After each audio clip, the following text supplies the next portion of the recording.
Bon, on va finir par une petite conclusion quand même, hein, sur ce chapitre important, donc sur les mesures de dispersion. Dans ce chapitre, nous avons exploré les mesures de dispersion, essentielles pour comprendre comment les données se répartissent autour d'une valeur centrale.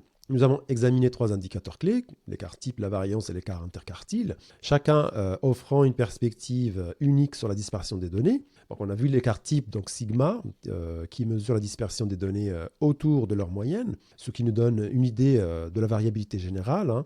On a vu qu'un écart type élevé indique une large dispersion des données, tandis qu'un faible écart type suggère que les données sont regroupées près de la moyenne. Nous avons détaillé aussi, regardé de près la variance, donc sigma au carré, qui est la moyenne des carrés des écarts par rapport à la moyenne.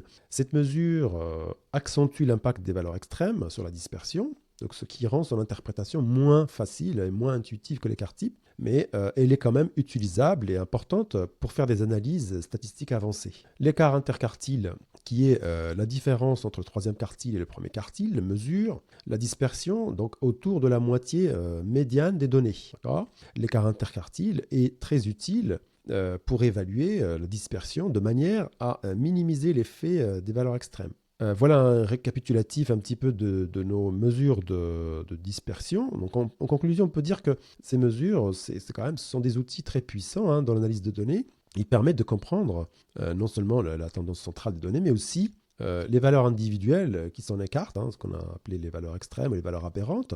Et chacune de ces mesures, donc l'écart type, la variance et l'intervalle interquartile, a ses propres avantages qui sont essentiels pour faire des analyses approfondies, hein, et prendre des décisions basées sur les données.